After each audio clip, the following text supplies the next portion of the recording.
Muy buenas noches.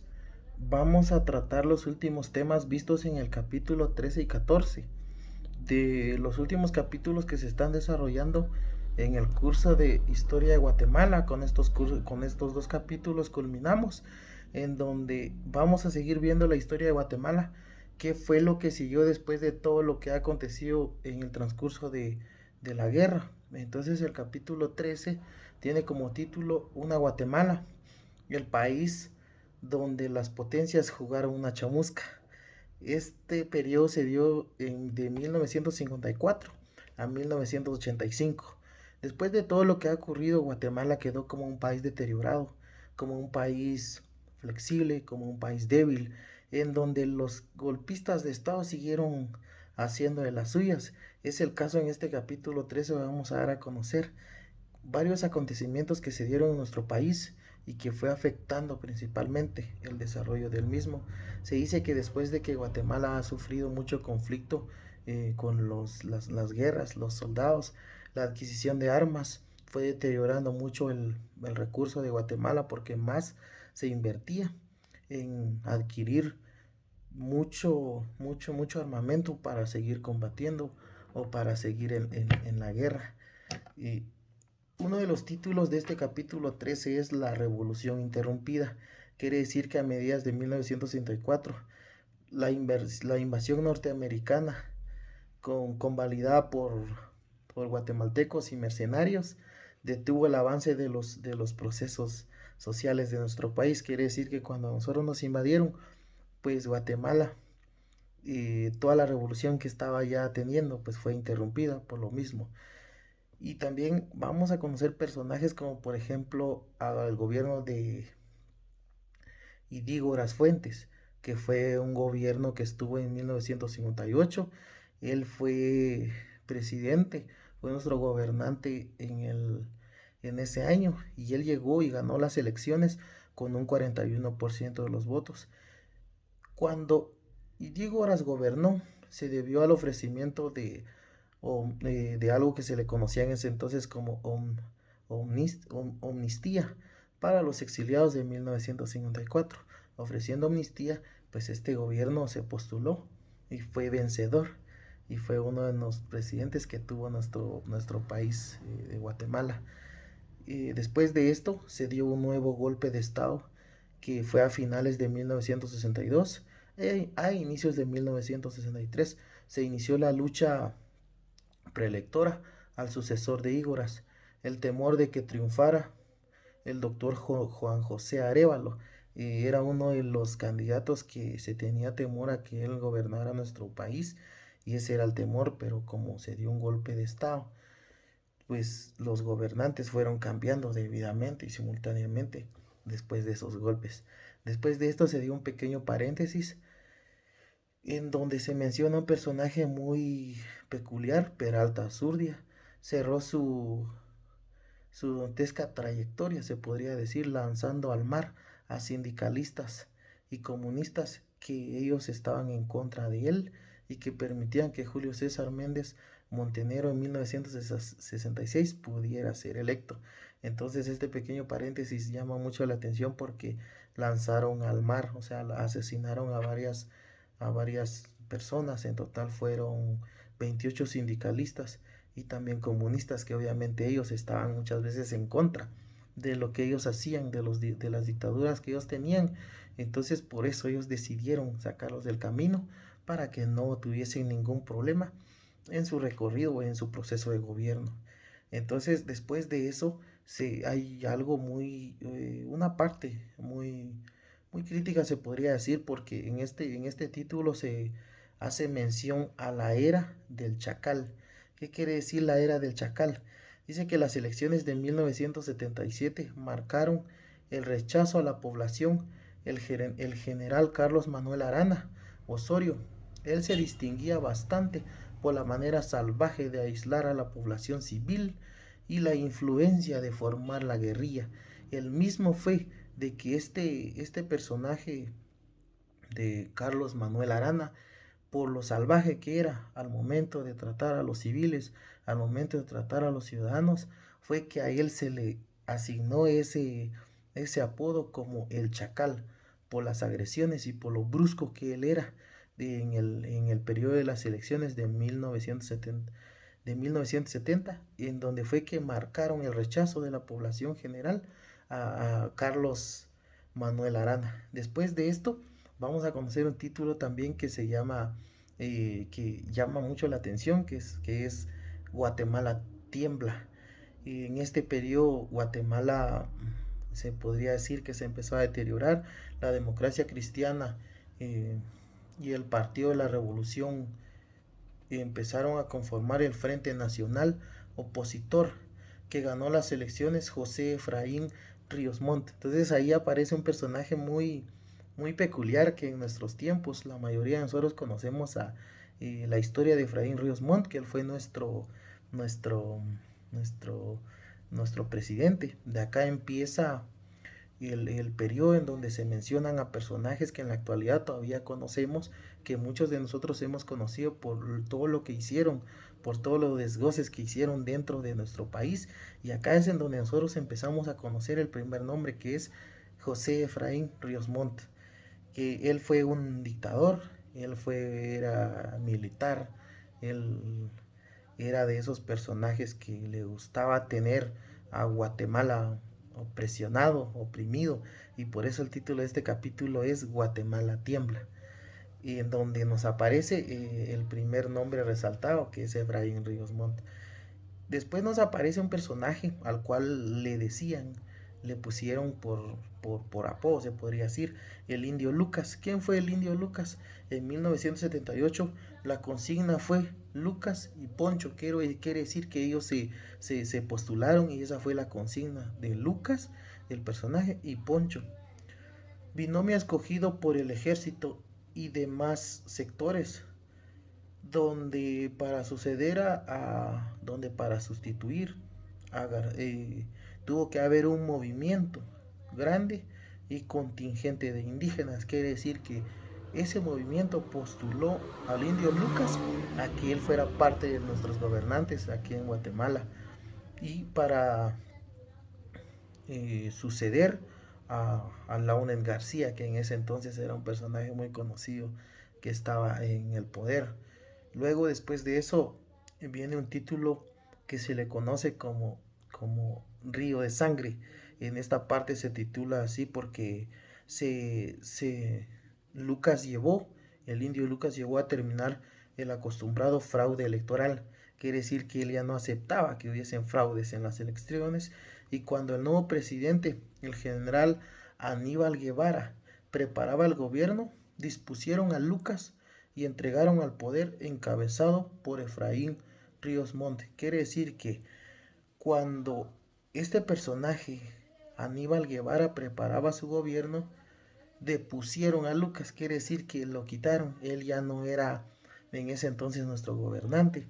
Y gracias a quién fue este movimiento, por eso se le conoce Río de Sangre. Gracias a quién fue, porque vuelve a aparecer nuevamente el dictador Efraín Ríos Montt. Entonces Efraín Ríos Montt fue uno de los gobernantes que nos aparece en muchas ocasiones en estos temas del capítulo 13, y también este título es Río de Sangre porque ahí hubieron muchos conflictos, hubieron muchos enfrentamientos en donde los opositores, en donde los que se oponían a esas dictaduras, pues ellos simplemente eran eliminados, simplemente no se les permitía que ellos pudieran opinar, que ellos pudieran ser partícipe de ese proceso, y simplemente en Guatemala lo hacían todo por dictadura. Por eso este título es muy controversial, se podría decir de que es muy influyente porque se titula El Río de Sangre, que aconteció acá en nuestro, que eso aconteció en nuestro país. Ahora vamos a conocer el capítulo número 14, en donde nos habla de la apertura democrática, oportunidades desperdiciadas, fin de la guerra, el país que aún espera. Este título se trata del capítulo número 14, en donde desde 1940 hasta 1986 el ejército de Guatemala había hecho gobierno y el país entero se había militarizado. Quiere decir de que de 1960 a 1986, como hemos venido viniendo, como hemos visto en los demás capítulos que ya hemos estudiado, pues la mayor parte de nuestros gobernantes fueron militares. Por eso en este capítulo dice que el país fue militarizado y el país entero se había hecho de gobiernos de puros militares que gracias al poder que ellos tenían podían hacer los golpes de estado y automáticamente podían nombrar a otro y a otro y a otro y a otro militar para que nos gobernara. En 1984 se realizaron elecciones para conformar una Asamblea Nacional Constituyente y un año después la asamblea que predeció por Jorge Serrano Elías se realizaron las elecciones en donde ganó el periodista Jorge Carpio, Nicolle creo que era su apellido, según la vuelta de Marco Vinicio Cerezo. Este periodista era un personaje que había destacado bastante y pues en ese periodo de 1984 cuando se hizo la elección de, de conformar la Asamblea Nacional Constituyente, después de haber conformado esa asamblea, pues fue electo como presidente el periodista Jorge Carpio Nicol, creo que es el apellido de este periodista, que, que fue también uno de nuestros gobernantes en el periodo de 1984. Luego viene un título muy llamativo que es La Estrella Blanca, en donde se habla de un personaje, Vinicio Cerezo, donde fue investido como con la bandera. Él en este entonces, Vinicio Cerezo, fue nuestro presidente. Él se invistió con la bandera presidencial en el Estadio Mateo Flores el 14 de enero de 1986 por el presidente del Congreso Nacional, Alfonso Cabrera Hidalgo. Por eso este título es La Estrella Blanca. ¿Por qué? Porque a Vinicio Cerezo lo invistieron como nuestro presidente con la bandera presidencial en el Estadio Mateo Flores. Esto fue el 14 de enero de 1986. ¿Y quién lo invistió? Pues el presidente del Congreso Nacional, Alfonso Cabrero Hidalgo, que era en ese entonces. Y también el siguiente título nos habla de algo en donde hace mención a otro personaje, Jorge Serrano Elías, pero este se titula como el Serranazo. A la farsa del triunfo de 1990, al no alcanzar Jorge Carpio la mayoría absoluta de la primera vuelta, fue derrotado por Serrano y Espinosa Salguero. Eso quiere decir, por eso lo titularon como el Serranazo, fue en donde Serrano ganó la presidencia, porque Jorge Carpio no fue rival. Ese es otro personaje que aparece en donde habían elecciones, en donde Jorge Carpio no pudo competir y Serrano Elías fue el electo presidente en ese periodo de 1990. Luego viene un título muy importante en donde vamos a conocer un personaje que todos conocemos, que todos hemos leído, que todos hemos escuchado acerca de ese personaje, como lo es el título de Empresarios. En este caso, los neoliberales, o sea, los empresarios, empezaron a analizar y dijeron, nosotros ahora necesitamos poner a alguien en el poder. Y esto sucedió en 1996, representó la llegada de los empresarios, pues el partido PAN ganó el estrecho del margen al frente del republicano FRG.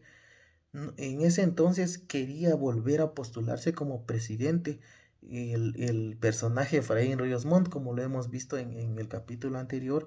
Él intentó inscribirse nuevamente en este periodo en 1996 para ser nuevamente nuestro presidente, pero no dejaron que se inscribiera.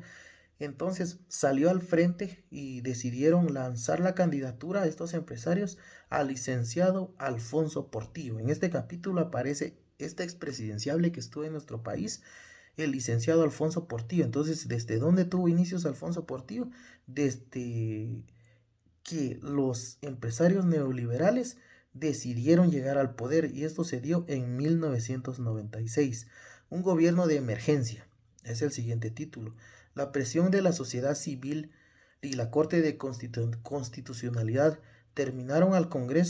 forzaron y determinaron al Congreso a realizar una elección entre la PDH, el Procurador de los Derechos Humanos, que en ese entonces era Ramiro de León Carpio, y a Arturo Erburger, creo que si no estoy mal, Erbrugger, Asturias, ganando Ramiro de León. En este entonces el Congreso de la República decidió de manera emergente hacer una elección forzada en donde postularon por ellos mismos los congresistas al Procurador de los Derechos Humanos, a Ramiro de León Carpo y a Arturo Burgues Arturias. En este caso, el siguiente título es a la sombra del general, en donde se habla que en el 2000, ante la negativa de otra vez en este año, por eso se titula otra vez A la sombra del general, porque en el año 2000, cuando no, Alfonso Portillo nuevamente quiso ser presidente, pero nuevamente en el año 2000 y Ríos Montt, Alfonso Portillo, él lanzó su candidatura. En el 2000, quien quiso ser presidente nuevamente fue Efraín Ríos Montt, el dictador. Entonces este personaje ha venido tratando de postularse nuevamente, pero igual en el año 2000 no lo dejaron inscribir, fue la negativa de Ríos Montt como candidato. Obligó nuevamente a Alfonso Portillo Cabrera a participar. En este periodo habla también de un devoto en donde se forzó a segunda vuelta, en donde fue una elección entre los candidatos de Oscar Berché y en donde el FRG ganó con el 68.3% de votos. Se hizo la mayoría en el Congreso ocupando los 63 escaños. Quiere decir que en este periodo, al momento de que FRG lanzó su candidatura, pues ganó con el 68.3% de votos y como podemos ver en este capítulo también ocupó la mayor parte en el Congreso de la República, ocupando 63 escaños el partido FRG. Tenemos que ver, lo importante de este título es de que nuevamente Efraín Ríos Montt intentó postularse para presidente, pero no lo logró. Nuevamente postularon al licenciado Alfonso Portillo Cabrera, en donde en este proceso, no sé, en este proceso no logró ganar nuevamente. Él se quedó con el 47.8% de votos. De esto trata el capítulo 14. Ya a finales del capítulo 14, Álvaro Arzú Irigoyen aparece nuevamente otro personaje que todos conocemos. De él, Álvaro Arzú, el disidente, él fue partícipe de las elecciones con el partido MLN después de intentarlo dos veces. Álvaro Arzú logró ser presidente y su partido logró las suficientes curules para el Congreso de la República, igual que en el año 2000.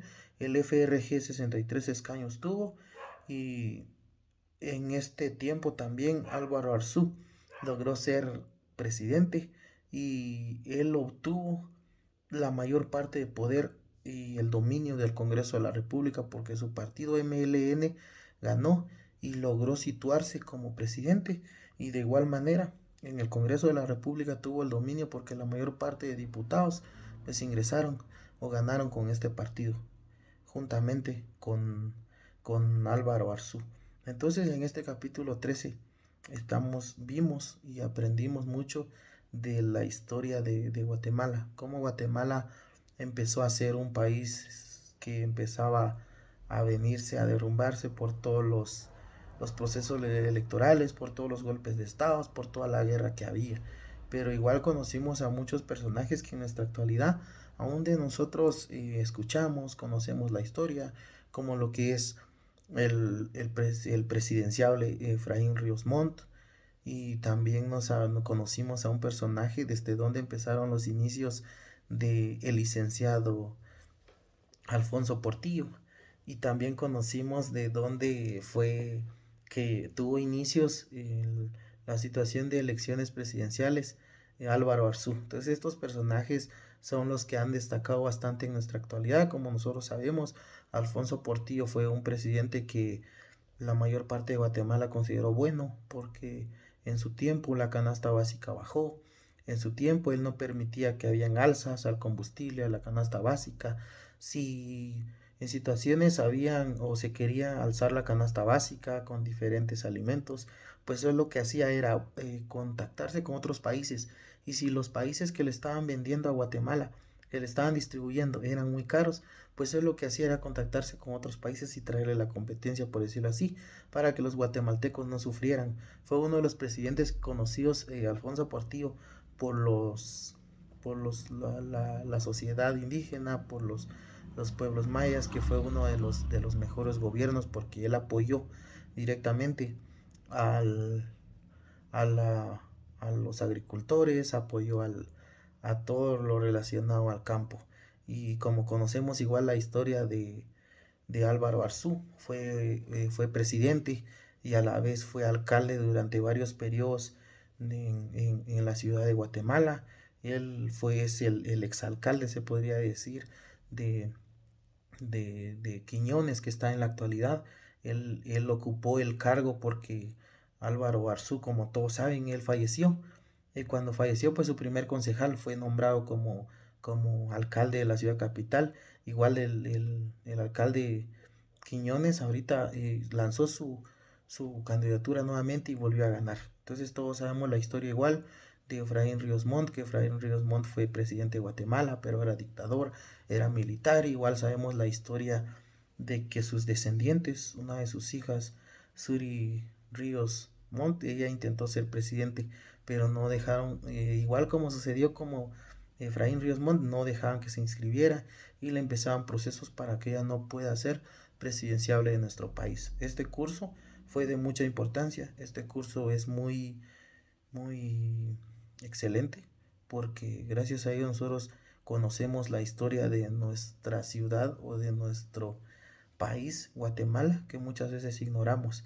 Pero gracias a este curso nosotros hemos conocido, hemos aprendido gran parte de nuestra historia y que muchas veces nosotros desconocemos. Esperamos que igual se puedan tomar las consideraciones necesarias de que la historia es muy importante, de que la historia se tiene que dar en todos los niveles para que así nosotros vengamos aprendiendo y vengamos desarrollándonos en historia desde nuestros primeros procesos educativos, para que al momento en que estemos ya en un alto, ya al nivel universitario, nosotros ya tengamos esa base, nosotros ya sepamos parte de la historia de nuestra Guatemala y eso va a venir a fortalecer más en nuestro nivel académico y para fortalecer nuestra historia de nuestra propia nación.